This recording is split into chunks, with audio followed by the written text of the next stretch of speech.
Hi, welcome to BS Garage. On this one, I show you what to look out for when buying the Jake's D3 transbrake kit for your 4L80E, like I have in here, and all the issues that I went through in order to figure out why one little part caused so many problems.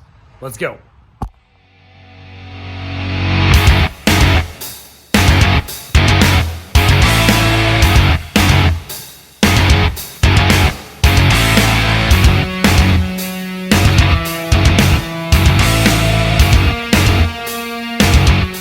Having one heck of a first part of the week trying to figure out why this thing was not shifting.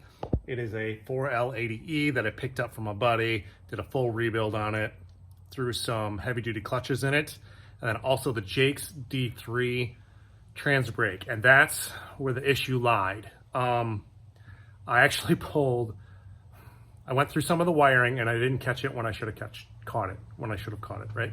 I actually went ahead and pulled the transmission, completely disassembled it, put it all back together. Still didn't work. My problem is that it wasn't shifting out of first. Like, it was only ever in first. The Holley ECU was only recognizing either first or reverse. And it totally makes sense now that I think about it. And the whole issue was this little pressure sensor here that is on the Jake's D3 kit. It is a ground signal switch that gets tied into the pressure switches to tell the ECU what gear I'm commanding, in order to for the ECU to tell what solenoids to shift into what in order to do what it needs to do. It's very confusing. I did a lot of research and then finally figured it out, but this thing was grounded all the time. Not this one, this is the good one, but the bad one is still in there. I finally got the good one. That's what we're gonna do today. We're gonna switch this thing out. But if you are having a similar issue where you only have first and reversed, but you have all power, you have everything, it's this guy here. If you have the Jake's D3 kit, I'll show you, like I said, I'll show you where it is on the transmission. And then also, while I'm in there, I'm gonna put in a 300 PSI pressure transducer in the side. There's a port for that. And then I'm gonna wire it into the Holley ECU so I can monitor my pressures on the system, on the transmission, and then I can adjust shift points that way. It's a really good way to do it. Like I said, I was doing a ton of research on the 4L80E and issues that people were having and how to make it play nice with a Holley Terminator X. So this guy's gonna help out a ton too. So that's what we're gonna do right now. I'm gonna jack this thing up. I gotta drain the fluid one more time. I think I did it like I did it 5 times. Six times I dropped the pan and fluid on this thing, trying to figure out what my issue was. Like I said, it was very frustrating, but got it figured out, thank God. So yeah, jack it up, drain it, drop the pan, switch some components out, wire some stuff up. It should be good to go, because I was driving it around earlier. All I have is just that pressure switch unhooked right now, which means I don't have my transbrake at the moment. Well, we can't have that. So like I said, replace that, transbrake's back in, we drive it around. All right, got the pan dropped down, everything draining out. Got the filter out of the way so you guys can kind of see. But this is the pressure plate here. There's a bunch of little diaphragms in here. I definitely recommend checking these to make sure they're all in proper working order. But all it does is it puts pressure on, sends a ground signal to the ECU to let it know what gear I'm commanding, and then it sends an output signal to whatever solenoid needs to do the clickety-clack things in order to put it in whatever gear it needs to go in, if that makes sense. One of the modifications that you have to do for the Jake's D3 kit is this pressure switch here, and this is the bad one. You have to wire into pin A on the pressure switch. So you can't really see it right here, but this is the splice in right here. Mine's purple because it's a new harness. I forget what color it is on factory harnesses, but here's the wire right here. I got it tucked in away so it doesn't hit any grounds, because like I said before, it sends a ground signal, right? So I don't want this touching anything, because otherwise it's going to command that I'm either in first or reverse. And that's what this pressure switch does, is when I hit the transbrake button, it energizes the solenoids that are at the top and puts pressure on this switch, and then this switch grounds out, sends a ground signal into the A pin wire. The A pin wire lets the ECU know that it is commanding first and reverse at the same time. I hope that makes sense to you guys. But mine's bad. So if you ever have this issue, check this. If this is grounded out right now, like this pin right here, if you have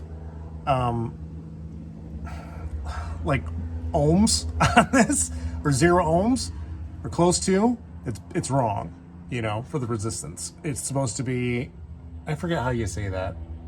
Anyway, you're not supposed to get any kind of signal off that. That's all I'm trying to say.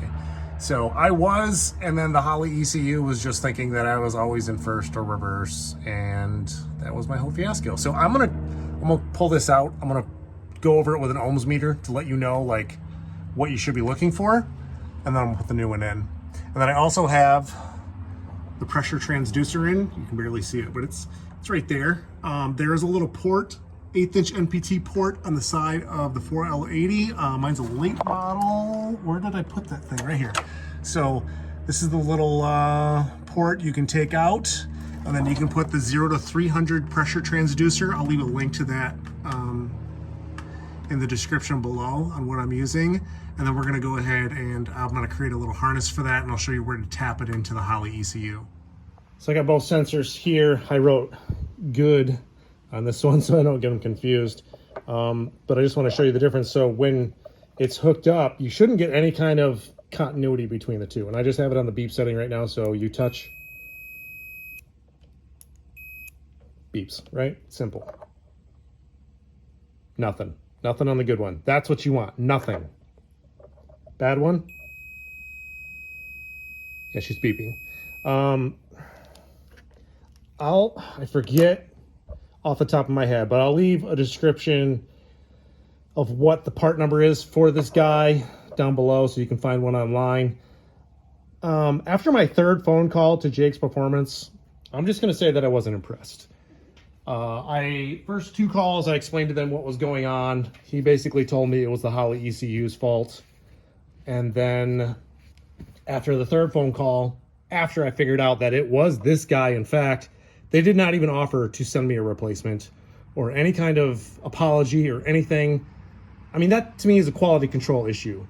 You should check these parts before you sell something, because if somebody who bought this, who isn't as mechanically inclined as I am, and had to send it to a shop, you would be spending thousands of dollars for a part that literally costs $9. That's my little rant.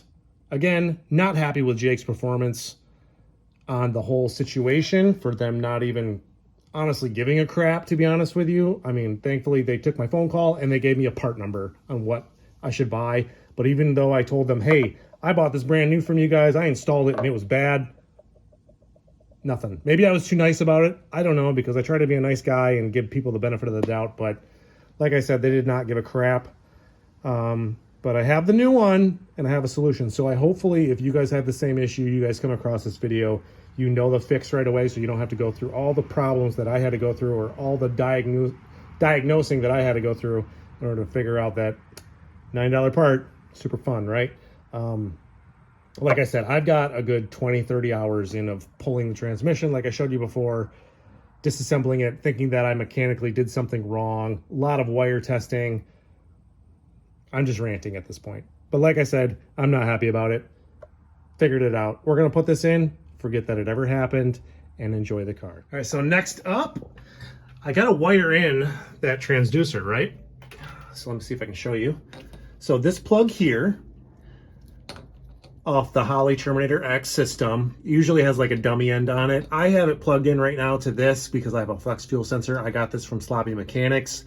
Nice little unit in order to use a flex fuel sensor, and I don't have any more inputs and outputs left on my input and output harness because I used them all up, but thankfully I have the digital dash, and this is the, let me see if I can show you. So this is the pigtail here for it.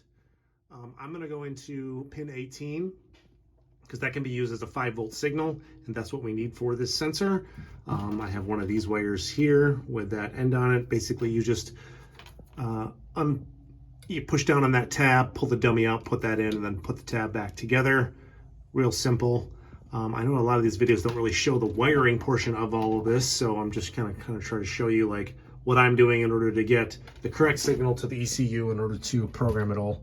Like I said before, that's my 5-volt source right there. That one's my ground. I'm actually gonna use these ones. I'm going to tap into these because, you know, it's the same. You can split 5 volts, not signal, but you can split obviously 5-volt sources. So yeah, I'm going to cut these two, put some wires off the end of there, and then wire it all up, and I'll show you when that's all done. On the transducer side of the plug here, the red is my 5-volt source, black is ground, and then the green is my input signal into the dash. Completed harness. Threw a little thermal shielding over top of here because it does kind of get a little bit too close to the exhaust. And that goes up to the dash, and then 5-volt power and ground. All right, so I got everything buttoned up, got it running, obviously. And then I just wanted to confirm, so I made a little gauge on the dash of my line pressure. That's that little guy right there. And that's also transferring the data from there via the CAN bus system into the Holley ECU, so I can monitor it that way, and I can also adjust my shift points because you kind of want a certain percentage of pressure to your shift point, if that makes sense. Just, it's a lot easier to fine tune it in. There's a lot of videos out there on how to explain how to link these two in order to get the data off there. I'm too stupid to explain it myself. I can kind of understand it, and it took me about an hour or so to actually figure it out, so I'm not going to even try.